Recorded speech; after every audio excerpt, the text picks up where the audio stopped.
D'accord, donc partageons d'abord. Bon, alors, bon, voilà. Partageons les documents. D'accord. Voilà. D'accord.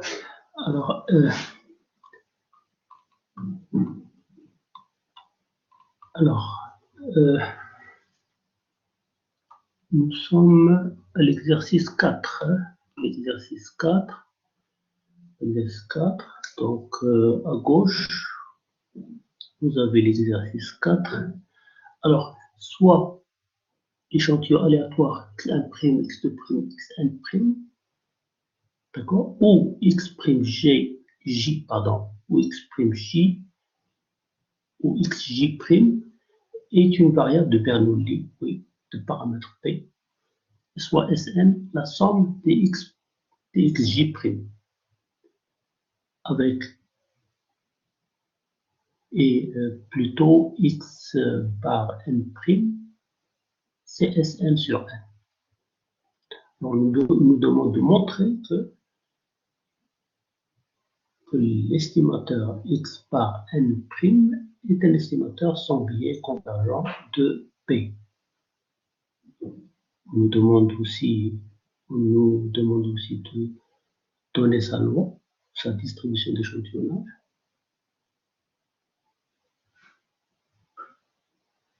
Etc. Alors, commençons d'abord par la première question. Alors,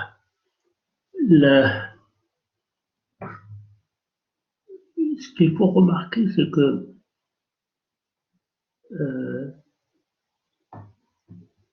notre échantillon aléatoire,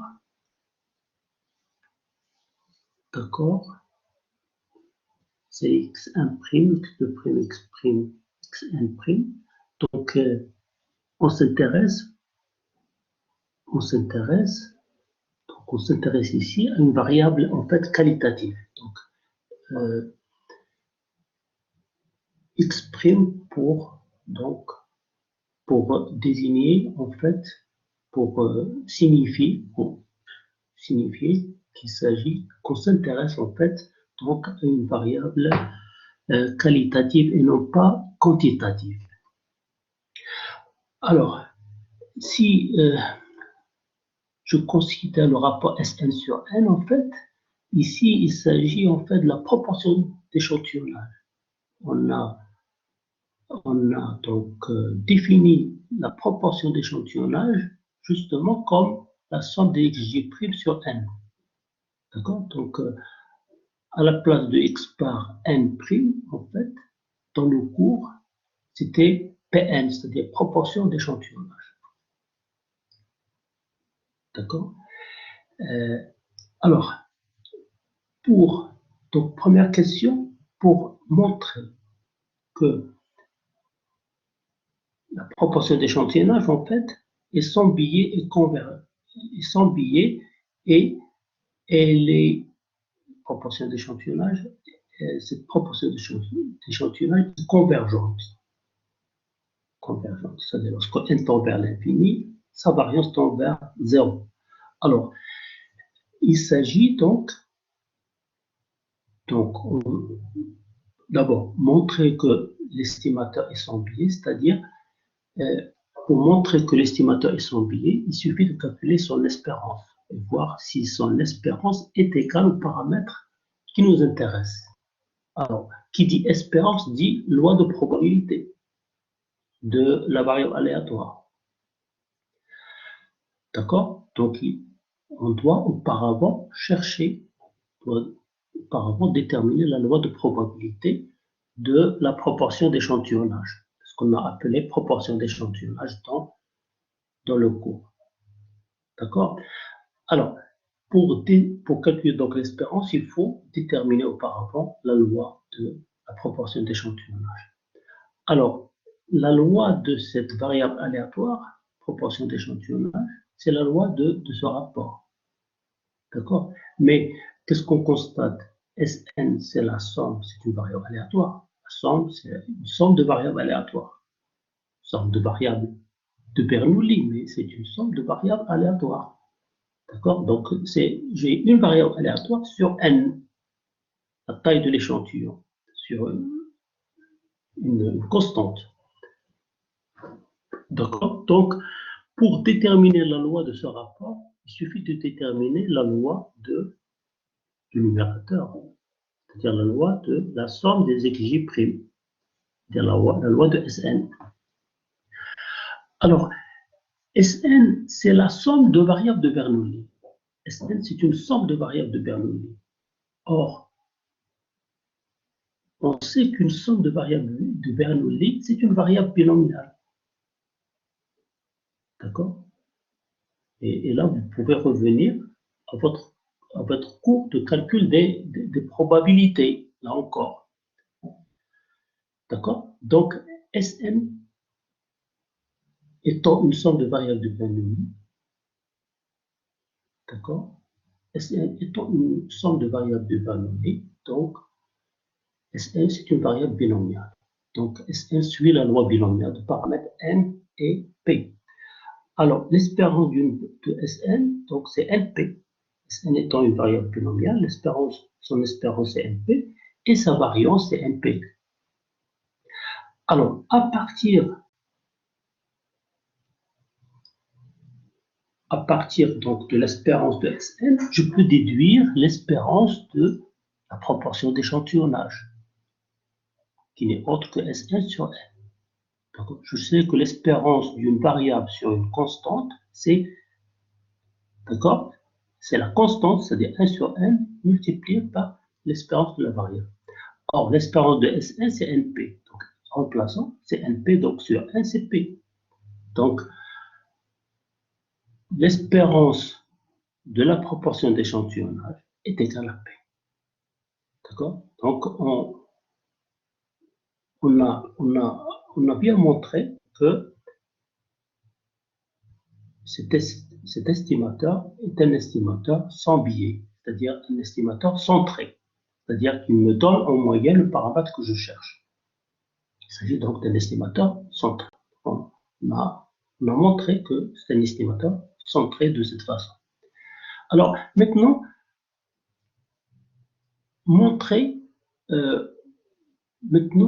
il s'agit donc de voir si cet estimateur est convergent. Donc, montrer que cet estimateur est convergent, c'est un estimateur convergent de P. D'accord? Là encore, je vais partir de la variance de Sn. D'accord? Je sais que la variance de Sn, c'est Np. Donc, variance donc de la proportion d'échantillonnage, d'accord? C'est variance donc de ce rapport de Sn sur n. Or, variance d'une variable aléatoire sur n, d'accord? Variance d'une variable aléatoire sur une constante, c'est 1 sur le carré, 1 sur le carré, 1 sur constante au carré, multiplié par la variance de la variable, variance de Sn. Or, variance de Sn, c'est Np. Donc, remplaçons Npq sur n au carré, donc c'est Pq sur n. Et on voit très bien que lorsque n tend vers l'infini, le rapport tend vers 0. Donc, l'estimateur à proportion d'échantillonnage est un estimateur convergent de la proportion P. Donc, il s'agit bien d'un estimateur convergent. Donc, on vient de montrer, d'accord, que la proportion d'échantillonnage, d'accord, la proportion d'échantillonnage est un estimateur convergent de P. Maintenant, deuxième question. On nous demande de donner la distribution d'échantillonnage. Donner la distribution d'échantillonnage de la proportion d'échantillonnage, de l'estimateur de la proportion. C'est ce que cette distribution, d'accord, cette distribution est facile à déterminer puisque notre estimateur c'est Sn sur n. Or, on connaît la loi, d'accord. On a déterminé déjà la loi de Sn. Sn suit la loi binomiale de paramètres n et p. D'accord. Donc, on sait qu'une variable aléatoire sur une constante, la loi d'une variable aléatoire sur une constante, c'est la loi de la variable. La loi de la variable ne change pas. Si on divise une variable aléatoire par une constante, la loi de la variable ne change pas. D'accord. Donc, le rapport, il suit toujours la loi binomiale de paramètres n et p. Le rapport donc, de la variable sur une constante suit toujours la loi binomiale, mais l'espérance du rapport, évidemment, c'est P. Ce n'est pas NP. L'espérance donc du rapport proportion d'échantillon c'est P. Et sa variance, c'est PQ sur N. Comme on l'a vu dans le cours. On a vu ça déjà dans le cours. Donc, aucun problème. Alors, donc, voilà donc pour ce qui est de la deuxième question. Maintenant, troisième question. On cherche maintenant à estimer la variance sigma 2. On cherche à estimer la variance de la population, évidemment. Et la variance de la population, comme vous le savez, c'est P1 moins P. Puisqu'on s'intéresse ici à une variable, qualitative. On propose, pour estimer donc la variance, on propose l'estimateur UN égale x bar n' multiplié par 1 moins x bar n'. Voilà ce qu'on propose comme estimateur de la variance de la population. D'accord. Alors, première sous-question, on nous demande de calculer l'espérance et la variance de Sn. L'espérance et la variance de Sn. L'espérance et la variance, on les a déjà calculées auparavant. D'accord. L'espérance de Sn, on a montré que c'est Np, et la variance de Sn, c'est Np. Aucun problème pour cette question. Alors, deuxième sous-question, montrer que UN est un estimateur biaisé de sigma 2. Alors, pour montrer que l'estimateur montre que l'estimateur UN est un estimateur biaisé de sigma 2, il suffit de calculer l'espérance. D'accord. L'espérance de UN, évidemment. Alors, l'espérance de UN, c'est espérance. Donc, je remplace UN par son expression. C'est l'espérance de x par n' multiplié par 1 moins x par n'. D'accord. Je multiplie. D'accord. Voilà ce que j'obtiens. Je développe, si vous voulez. Voilà ce que j'obtiens. Donc, l'espérance donc, de x bar n' moins le produit. Moi, ce produit. Je prends l'espérance donc de cette différence. Alors, x bar n', c'est la proportion d'échantillonnage, on a dit, c'est Sn sur n. Donc, si je remplace x bar n', par sa valeur, voilà ce que je trouve. Je peux encore écrire espérance de Sn sur n moins 1 sur n au carré espérance du produit. Sn multiplié par Sn. D'accord. Alors, pour la première espérance, aucun problème. On a déjà calculé l'espérance de Sn sur n. Espérance de Sn sur n, on l'a déjà calculé. Espérance de Sn sur n, c'est P. Aucun problème. 1 sur n au carré ne pose pas de problème. Voilà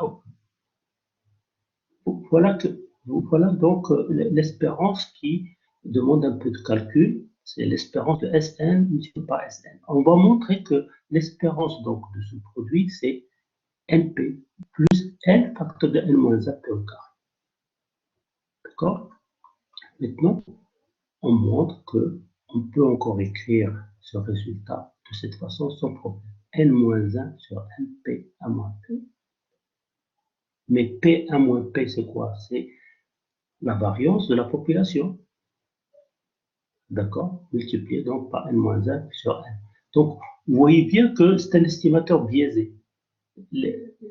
L'espérance ne me donne pas sigma 2. D'accord? Il s'agit bien d'un estimateur biaisé. Donc, UN, c'est un estimateur biaisé de sigma 2. D'accord? Il ne me donne pas en moyenne sigma 2. Il me donne n-1 sur n sigma 2. Donc, c'est un estimateur. Il s'agit bien d'un estimateur biaisé de sigma 2. D'accord? Alors, revenons à l'espérance du produit. D'accord? D'accord? Montrons que l'espérance donc de ce produit, ce n'est autre que NP plus N facteur de N-1 P au carré. D'accord? Alors, la démonstration est simple. L'espérance donc du produit, c'est l'espérance donc de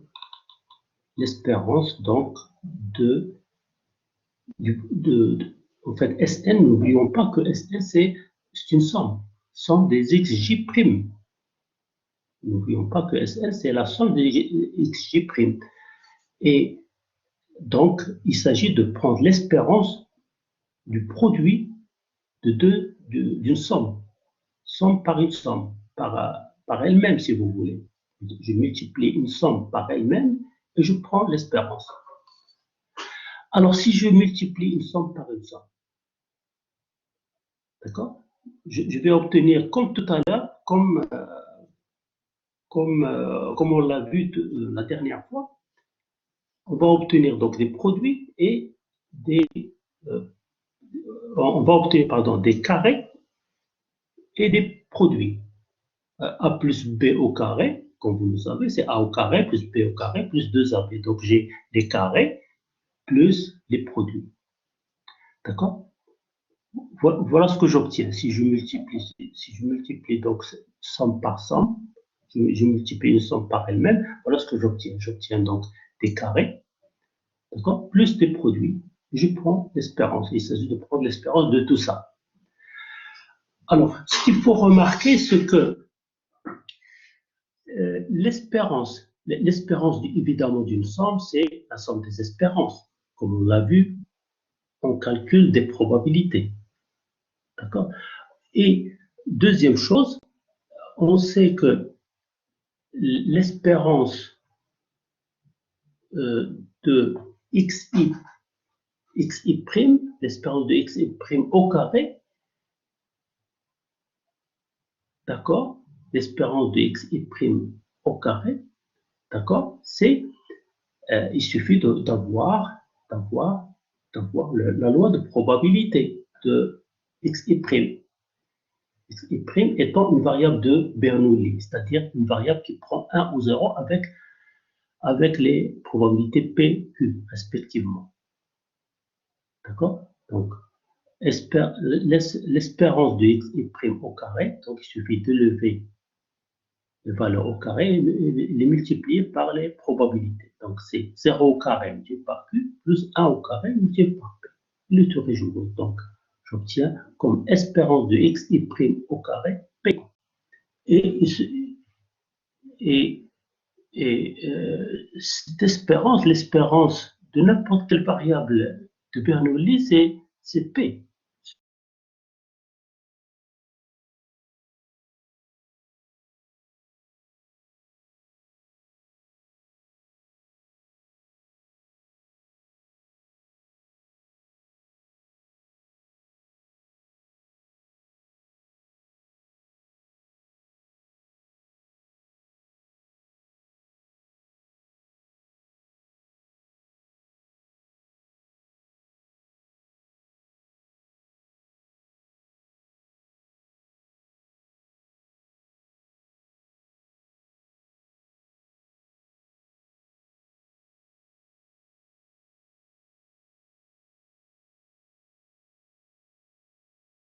Alors, xi' et xj', ce sont deux variables de Bernoulli, d'accord? Deux variables de Bernoulli d'accord, que je peux considérer en fait comme des variables aléatoires.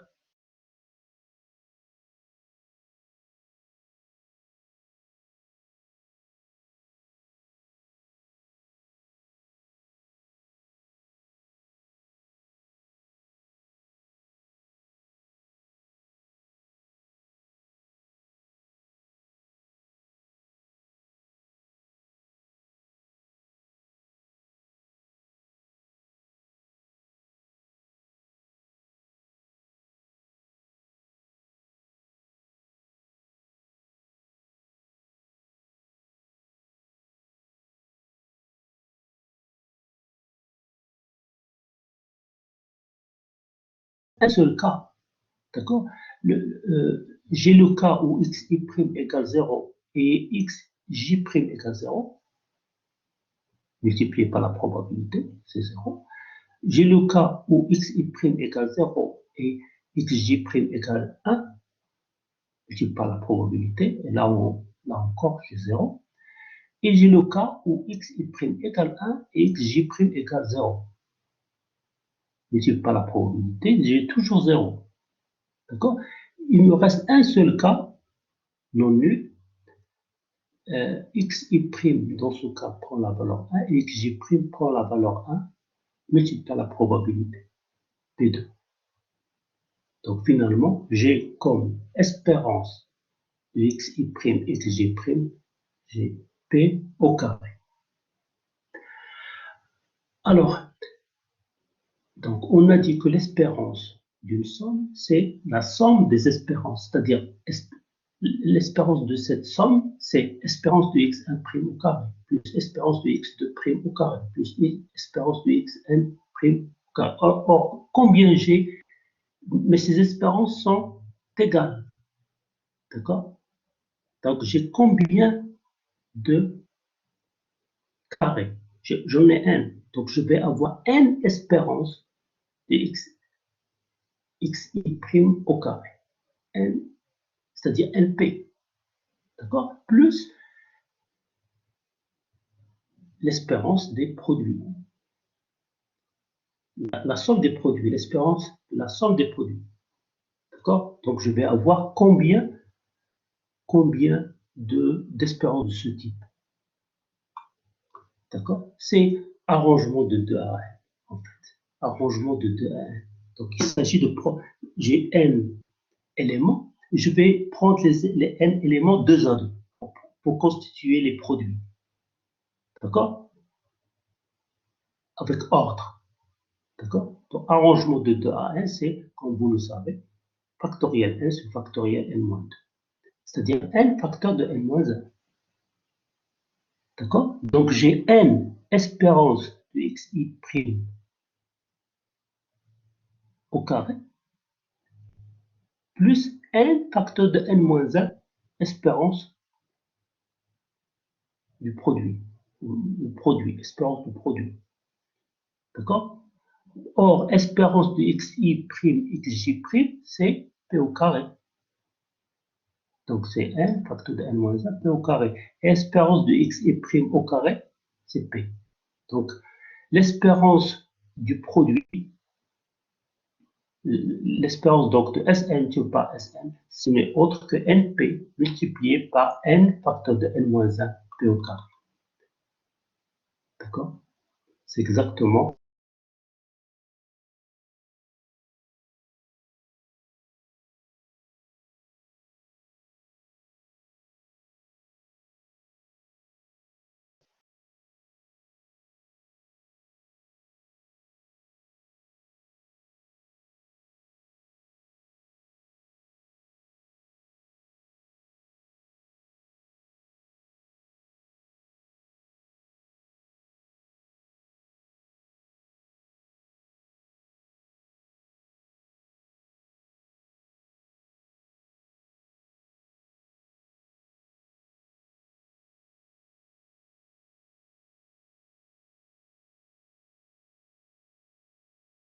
estimateur Vn sans biais de sigma 2. Donc, déduire, donc, en fait, il s'agit de déduire un estimateur un estimateur centré à partir donc, de l'estimateur de tout à l'heure, c'est-à-dire l'estimateur UN. Donc, on nous demande de donner un estimateur Vn sans biais de sigma 2, fonction de UN. Alors, on peut déduire un estimateur centré. On peut déduire un estimateur centré à partir donc de l'estimateur UN. Comment on fait? Il suffit de diviser par le biais. D'accord? Donc, rappelons que l'espérance de UN, c'est n-1 sur n sigma 2. Donc, pour avoir donc un estimateur centré,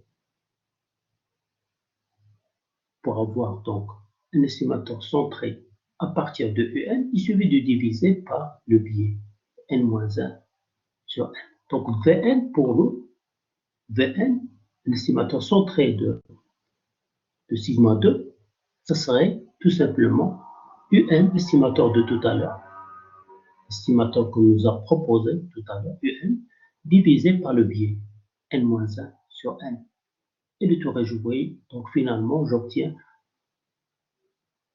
comme estimateur centré n sur n-1 UN.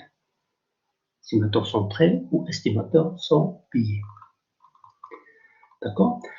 Alors, voilà donc pour ce qui est de l'exercice 4. D'accord? Alors, passons maintenant à l'exercice 5. L'exercice 5, en fait, cet exercice 5, en fait, c'est un exercice qui, qui porte sur la lecture des tables. D'accord? Alors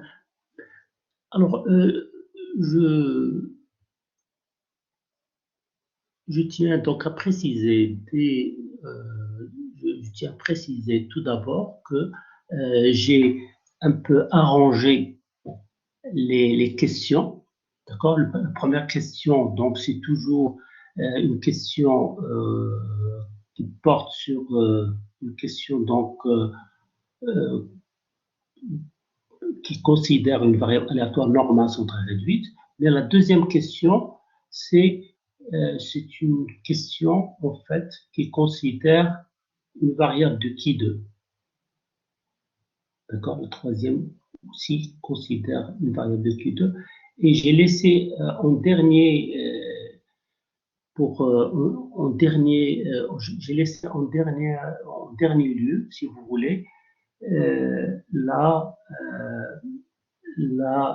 fait, la loi de Student, la lecture de la table de Student. Alors pourquoi? Tout simplement parce que vous savez qu'une variable de qui 2, en fait, la loi de qui 2 et la loi de Student, comme on l'a vu en calcul des probabilités, ce sont des lois qu'on appelle des lois dérivées de la loi normale. Une variable de qui 2, c'est une variable. Comment on définit une variable de qui 2? Une variable de qui 2, c'est une variable, c'est la somme en fait de carrés de variables normales sont très réduites et indépendantes. D'accord? Donc on déduit une variable de qui 2 à partir d'une variable normale. D'accord? C'est pourquoi on parle de loi dérivée de la loi normale. D'accord? Alors, pour la loi de Student, en fait, pour une variable de Student plus précisément, une variable de Student, en fait, comme on l'a défini, c'est une variable normale, sont très réduite, sur la racine carrée d'une variable normale de qui 2 divisée par le nombre de degrés de liberté, n-1. D'accord? Donc, c'est un peu plus compliqué qu'une variable de qui 2. D'accord? La variable de Student, c'est en fait le rapport, si vous voulez, pour aller rapidement, c'est le rapport d'une normale et d'une qui 2. D'accord? Donc, c'est pourquoi j'ai laissé la loi de Student ou la variable de Student en dernier, c'est-à-dire je l'ai laissé j'ai laissé les questions qui portent sur la variable student, j'ai laissé donc les questions à la fin. D'accord? Alors, commençons d'abord par la lecture d'une table normale, table de la loi normale, lecture d'une table de la loi normale.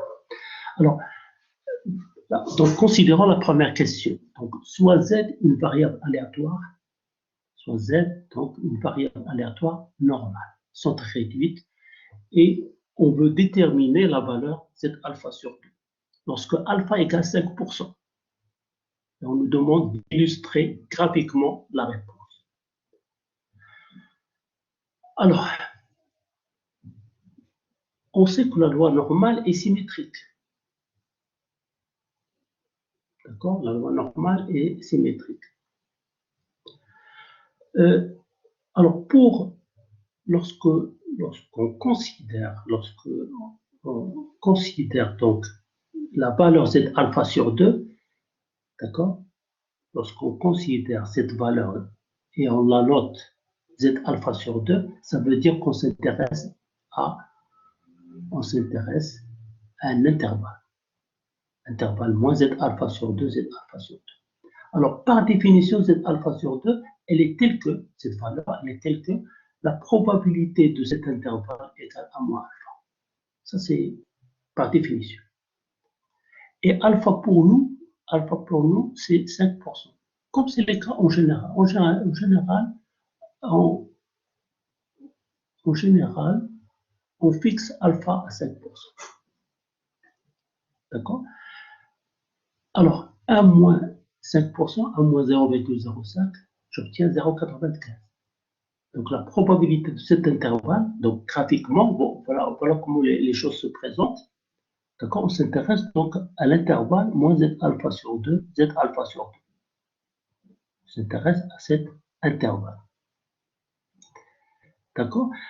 Alors, nous, on cherche Z alpha sur 2. Voilà ce qui nous intéresse. On veut déterminer Z alpha sur 2. Cette valeur Z alpha sur 2, c'est-à-dire la borne supérieure de cet intervalle, en fait. C'est cet intervalle et sa borne supérieure, je l'ai appelé Z alpha sur 2. Alors,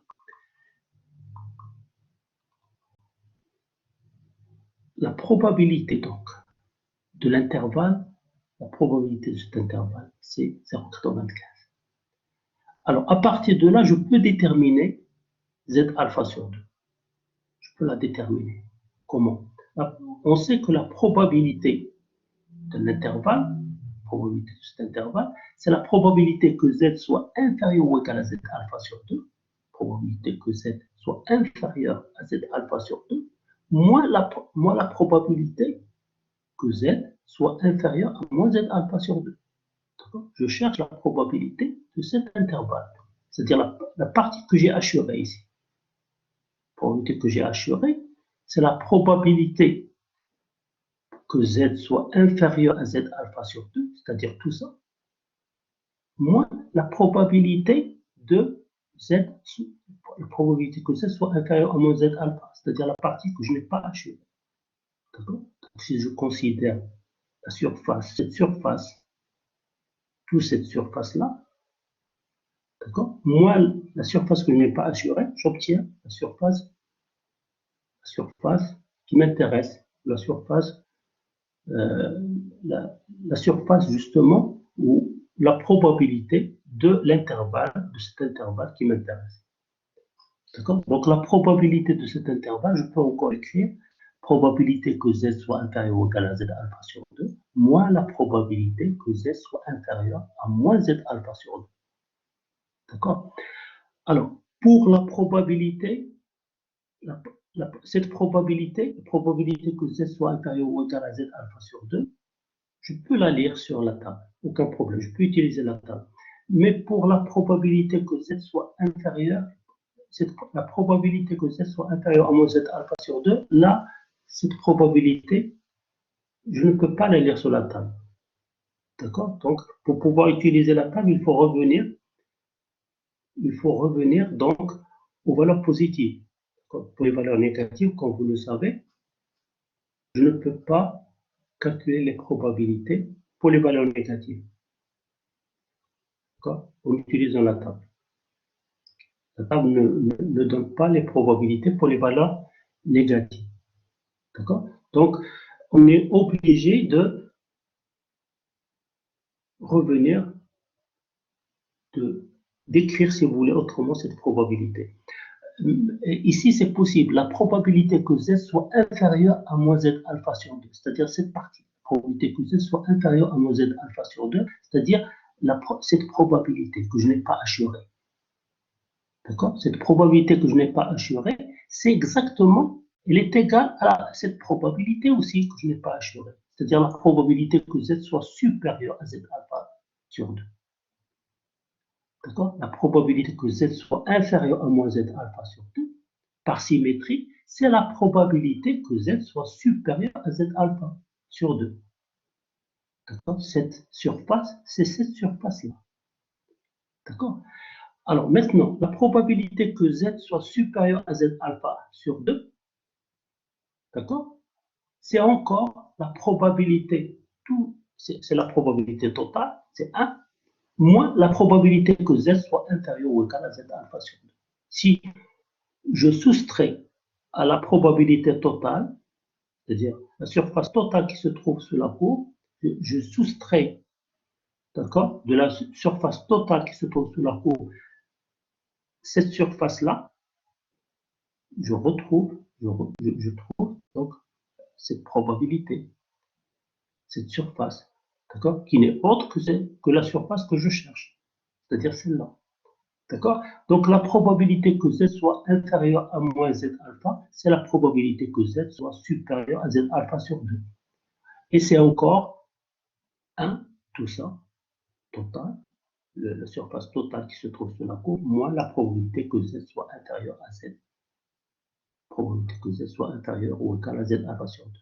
Donc on peut encore écrire cette probabilité que Z soit inférieure à moins Z alpha sur 2, 1 moins la probabilité que Z soit inférieure ou égale à Z alpha sur 2, pour pouvoir utiliser toujours la table.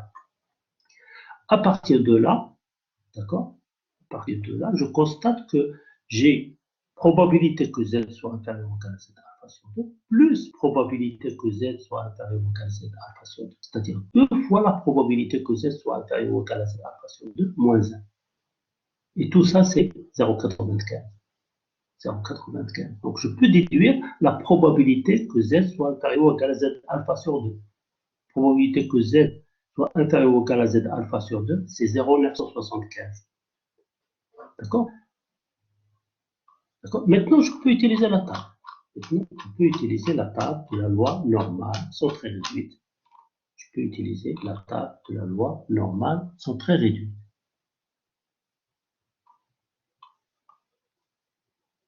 D'accord?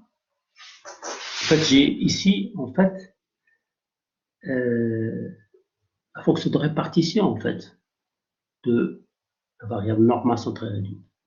D'accord?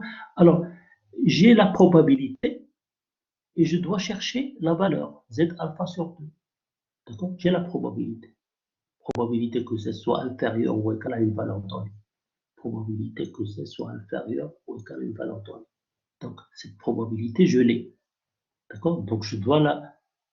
Elle est là. D'accord? Et je dois voir à quelle valeur est associée cette probabilité. Alors, 0,975, je vais la chercher ici. 0,975, c'est, je vais la chercher, je la cherche, c'est 0,900, voilà, 0,975, il est là. 0,975. C'est à peu près cette probabilité, 0,975. Et cette valeur, et cette probabilité, pardon, se trouve à l'intersection de la ligne 1,9 et de la colonne 0,06. 1,9 plus 0,06, c'est 1,96. Et le tour est joué. Donc, Z alpha sur 2, c'est 1,96. Z alpha sur 2 égale approximativement 1,96. Alors, il y a une autre façon de faire. Il y a une autre façon de faire. D'accord? Ça, c'est la démonstration classique, mais je peux, à partir donc de ce schéma, d'accord? Je peux, à partir de ce schéma, constater que la probabilité que Z soit inférieure à Z alpha sur 2, c'est-à-dire cette surface-là, probabilité que Z soit inférieure à Z alpha sur 2, c'est la surface que j'ai assurée plus, plus cette surface que je n'ai pas assurée. D'accord? La probabilité que Z soit inférieure ou égale à Z alpha sur 2. Donc, la probabilité que Z soit inférieure ou égale à Z alpha sur 2, d'accord? Cette probabilité, c'est la partie que j'ai assurée, c'est-à-dire cette partie que j'ai assurée, elle vaut 0,95. La partie que je n'ai pas assurée, elle vaut 0,025. 0,95 plus 0,025, c'est combien? 0,975. Donc, j'obtiens tout de suite cette probabilité de cette façon. J'obtiens tout de suite cette probabilité. D'accord? Je n'ai pas à procéder donc, par cette démarche qui est un peu longue. D'accord? Donc, je déduis à partir de ce schéma la probabilité que Z soit inférieur ou égal à Z alpha sur 2. La probabilité que Z soit inférieur ou égal à Z alpha sur 2, c'est cette surface plus cette surface. D'accord? 0,95 plus 0,025, c'est 0,975. Et maintenant, je peux utiliser la table sans problème. Il suffit de chercher donc 0,975, la probabilité, ici, il faut la chercher, et voir à quelle valeur est associée cette probabilité. Elle est associée en fait à la valeur 1,9 plus 0,06, c'est-à-dire 1,86. D'accord? Et le tour est joué. D'accord? J'obtiens de cette façon, la valeur critique, la valeur Z alpha sur 2, ou la valeur supérieure de mon intervalle. Mon intervalle, donc moins Z alpha sur 2, Z alpha sur 2. D'accord? Alors, donc voilà donc pour ce qui est en fait, de la première, il s'agit de la première question de l'exercice 5 concernant concernant donc la lecture d'une table de la loi normale centrée réduite. La deuxième question, donc, deuxième question concerne donc la loi de Qui2, loi Q2, donc soit Qui2, une variable aléatoire de Qui2 à 15 degrés de liberté. D'accord? Et on nous demande de déterminer, comme tout à l'heure, en fait, les deux valeurs, en fait, ici, Qui2 1 moins alpha sur 2 et Qui2 alpha sur 2. Lorsque alpha égale 20%, et on nous demande d'illustrer, comme tout à l'heure, d'illustrer donc, comme tout à l'heure, on nous demande d'illustrer graphiquement la réponse, comme tout à l'heure. Alors, la deuxième question, donc, concerne la loi de Qui2.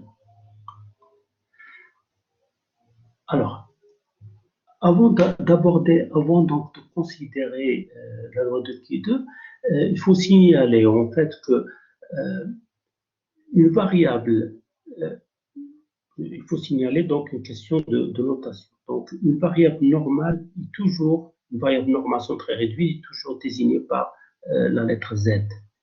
D'accord? Toujours désignée dans notre, c'est-à-dire pour nous. Hein, Z désigne toujours une variable normale centrée réduite. Une Qui2, évidemment, la lettre Qui2. D'accord? Une student, c'est la lettre T. D'accord? La lettre T, majuscule, donc désigne donc, une variable de student. D'accord? Donc, maintenant, donc, considérons donc une variable de Qui2 maintenant, A. n égale 15 degrés de liberté. Alors, je rappelle que Q2 est défini comme la somme de carrés de variables normales sont très réduites et indépendantes. Q2 se définit comme la somme de carrés de variables normales sont très réduites et indépendantes. Donc, et la loi de Q2, c'est une loi qui n'est pas symétrique. C'est une loi qui n'est pas symétrique. Ce n'est pas comme la loi normale. D'accord? Elle est asymétrique, on dit. Elle est oblique à gauche. Décroissance, la plus forte est de ce côté-là. Donc, elle est oblique à gauche. Alors,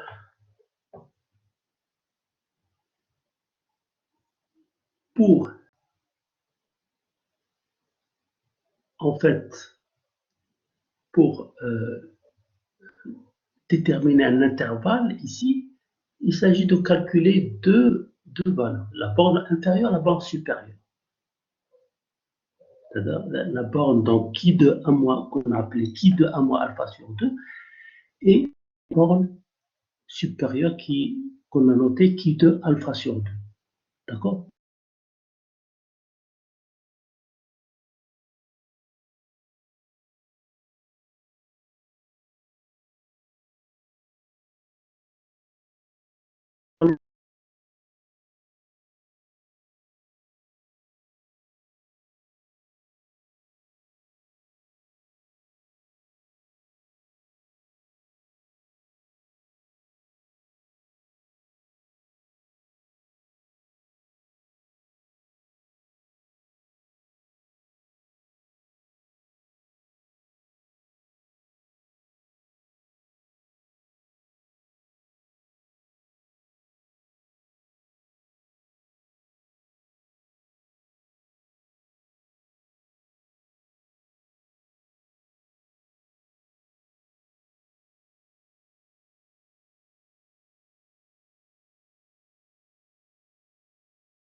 Alpha sur 2, d'accord, c'est la valeur, elle n'est pas définition, la valeur telle que la probabilité que qui de soit inférieur à qui de 1 moins alpha sur 2, c'est alpha sur 2, la partie que j'ai assurée.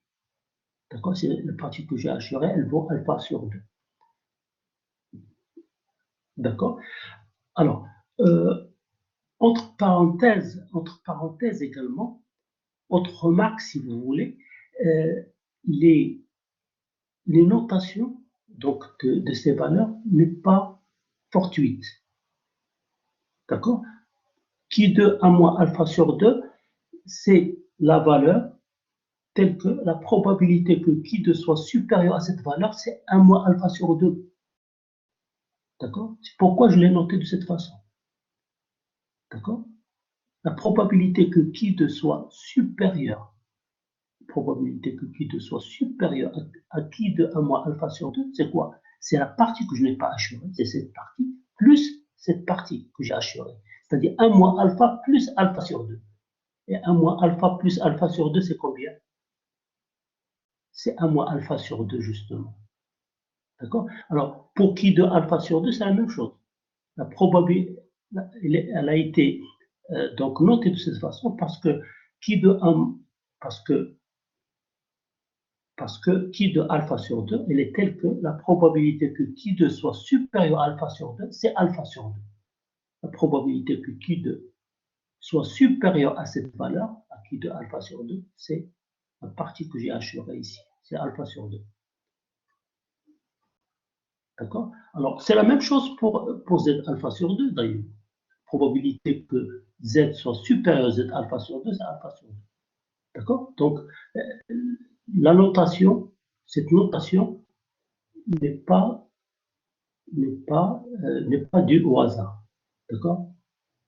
Elle est, c'est une, donc, c'est une notation, donc, c'est une notation, donc, qui répond, donc, à la norme que j'ai donc présentée tout à l'heure, que j'ai présenté, donc que je viens de présenter en fait.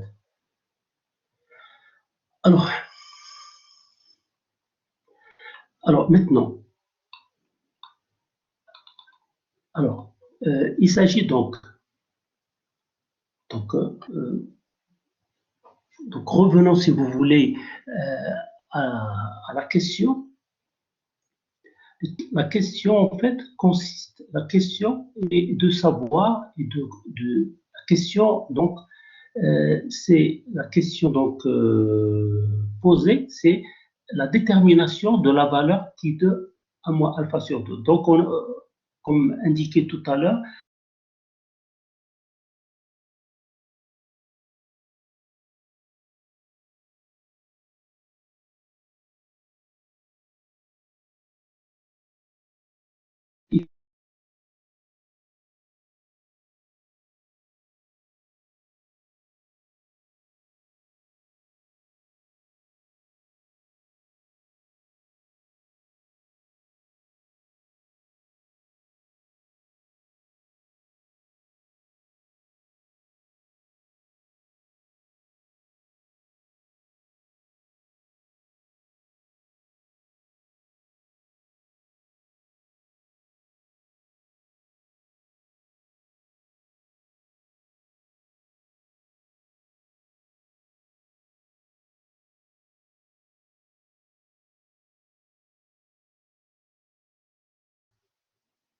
n, le nombre de degrés de liberté sur la première colonne, et j'ai les probabilités sur la première ligne.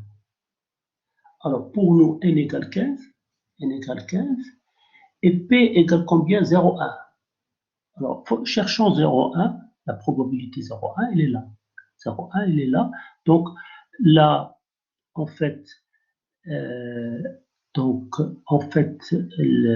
la valeur cherchée se trouve à l'intersection de la ligne n égale 15, d'accord, et n égale 15 et la colonne 0,1, d'accord. On trouve 8,547 comme valeur, donc comme valeur qui de 1 moins alpha sur 2, d'accord. D'où le résultat, d'où ce résultat-là. Donc, la table de loi de Qui2 pour P égale 0,10 et N égale 15, d'accord, nous donne la valeur cherchée, qui de 1 moins alpha sur 2. Maintenant, pour la valeur qui de alpha sur 2, d'accord, pour cette valeur. Donc, pour la valeur, la deuxième, c'est-à-dire la bande supérieure en fait, de l'intervalle, qu'on a noté qui de alpha sur 2. D'accord. La probabilité que Qui2 soit inférieur ou égal à Qui2 alpha sur 2. D'accord. D'accord. Pour pouvoir utiliser la table. La probabilité que Qui2 soit inférieur à Qui2 alpha sur 2. D'accord. C'est quoi? C'est la partie que je n'ai pas assurée, 0,8, plus alpha sur 2. Alpha sur 2 qui est 0,1. 0,8 plus 0,1, je trouve 0,9. Et ça, c'est P. Ça, c'est P. Donc, on a N, on a P, aucun problème pour déterminer donc la valeur. D'accord. Alors, P pour nous, c'est 0,9. 0,9, c'est ça. 0,9, il est là. Et N pour nous, c'est 15. Donc, il suffit de libérer cette colonne pour N égale 15. Donc, on retrouve 22,307. Vous voyez tout de suite, j'ai 22,307. 22,307 se trouve donc à l'intersection de la ligne n égale 15, d'accord, et de la colonne p égale 0,90. D'accord.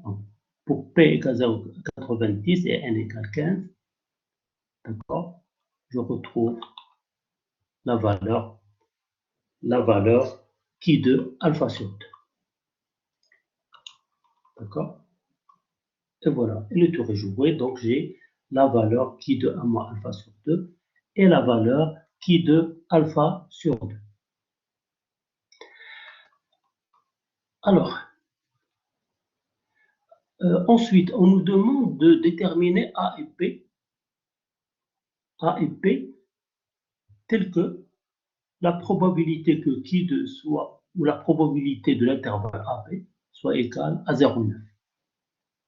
D'accord? Voilà la question. On nous demande de déterminer A, petit p, tel que la probabilité de l'intervalle AB est égale à 0,9.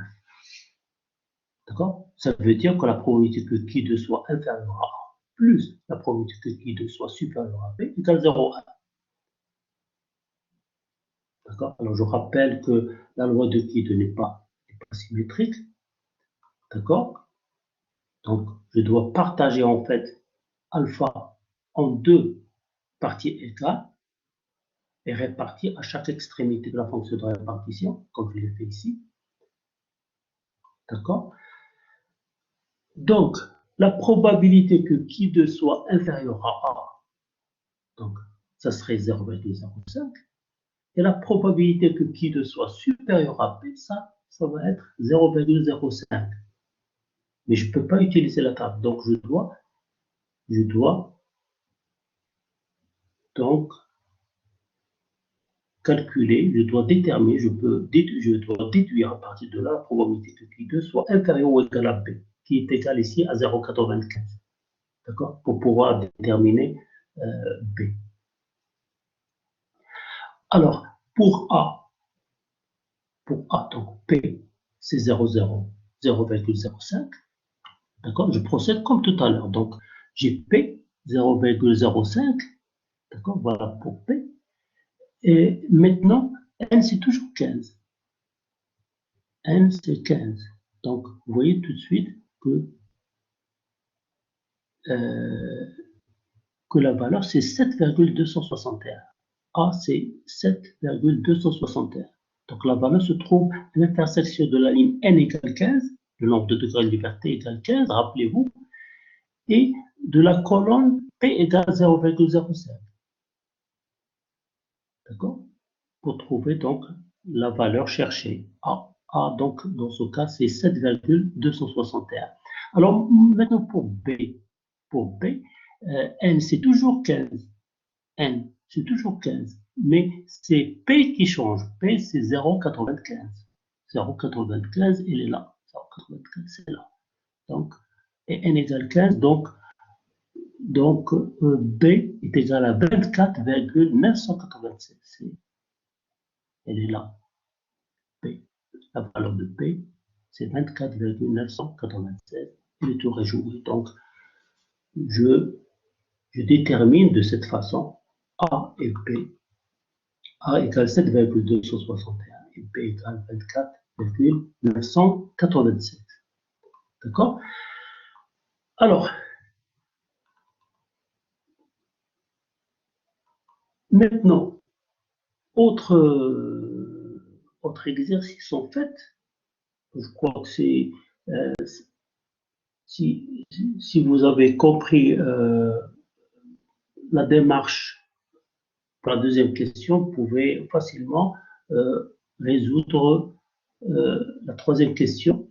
La troisième question, donc, pour la troisième question, qui de et à n égale 10 degrés de liberté et alpha égale 5%. Et on nous demande de déterminer les valeurs qui de 1 moins alpha sur 2 et qui de alpha sur 2. Alors, je pars, comme tout à l'heure, je pars de la définition, comme tout à l'heure. Je sais que qui de 1 moins alpha sur 2, elle est telle que la probabilité que qui de soit inférieure à qui de 1 moins alpha sur 2 égale alpha sur 2. Égale, donc alpha c'est 5%, sur 2 c'est 2,5%, c'est-à-dire 0,025. P. Donc ça c'est P. Donc j'ai n égale 10, maintenant n égale 10 seulement, mais P égale 0,025. 0,025, elle est là. P égale 0,025, elle est là. et n égale 10. Donc, vous voyez tout de suite que qui de 1 moins alpha sur 2 égale 3,247, sans problème. D'accord? Alors, maintenant, pour la deuxième valeur, qui de alpha sur 2, je considère toujours la définition. Qui de alpha sur 2, elle est telle que la probabilité que qui soit inférieur à qui de alpha sur 2, c'est, d'accord? C'est 1 moins la partie que j'ai assurée. D'accord? 1 moins 0,025, c'est 0,975. Ça, c'est P pour nous.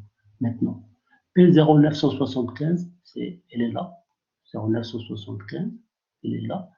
Et n égale 10. N égale 10.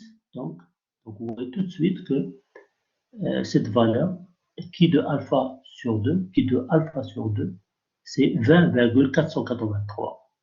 D'accord? 20,483, aucun problème. Donc, il faut déterminer la deuxième valeur, à savoir la valeur qui de alpha sur 2. D'accord? Ou la borne supérieure de l'intervalle. Donc, graphiquement, l'illustration graphique, elle est devant vous. D'accord? Donc, il suffit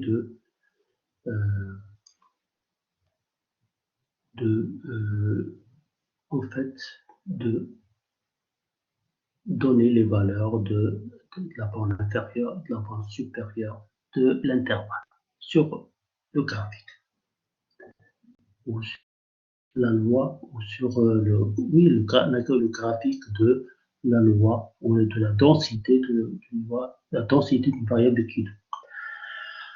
Alors, voilà donc pour la loi de Kide. Le dernier point qu'on va aborder aujourd'hui, c'est la lecture d'une table de student maintenant. Alors, je rappelle qu'une variable de student, c'est le rapport d'une variable normale très réduite et d'une guide. En fait, c'est le rapport d'une variable normale, très réduite sur la racine carrée d'une guide divisée par le nombre de degrés de liberté n-1. D'accord? C'est le rapport donc d'une variable normale très réduite et de la racine carrée d'une guide divisée par le nombre de degrés de liberté. D'accord? Alors, la loi de Student, c'est une loi symétrique comme la loi normale. D'accord? Parce qu'il s'agit de la loi normale sur une guide. D'accord? Il faut le rappeler ici. Il faut garder en tête. La loi de Student, c'est une loi symétrique comme la loi normale. Alors, T, c'est une variable de Student. On considère donc une variable de Student ou une loi de Student à 15 degrés de liberté. N égale 15. Alors, il s'agit de déterminer T alpha sur 2. Il s'agit de déterminer T alpha sur 2. D'accord? Donc, qui dit T alpha sur 2 ou Z alpha sur 2 dit, en fait, on s'intéresse à un intervalle. D'accord? Alors, pour déterminer T alpha sur 2, on va partir comme auparavant, on va partir de la définition. T alpha sur 2, elle est telle que la probabilité que T soit supérieur à T alpha sur 2 égale alpha sur 2 justement. T alpha sur 2, par définition, il est telle que la probabilité que T soit supérieur à T alpha sur 2, probabilité que T soit supérieur à T alpha sur 2, c'est la partie que j'ai assurée. C'est-à-dire, la partie que j'ai assurée équivaut à alpha sur 2, c'est-à-dire 0,1. D'accord? À partir de là, je peux déduire la définition qui me permet d'utiliser la table, justement. Donc, à partir de là, je peux déduire que la probabilité que T soit inférieure ou égale à T alpha sur 2, c'est 0,9. Et ça, c'est P pour nous. Ça, c'est P pour nous. Alors, la loi de Student, donc sur la première ligne, j'ai les probabilités. Sur la première colonne, j'ai le nombre de degrés de liberté. Donc, le nombre de degrés de liberté, c'est 15. Le nombre de degrés de liberté, c'est 15. D'accord? Et j'ai comme probabilité 0,9. Donc, je vais pouvoir lire la valeur T alpha sur 2 à l'intersection de la ligne n égale 15 et de la colonne P égale 0,9. Donc, c'est 0, c'est 1,34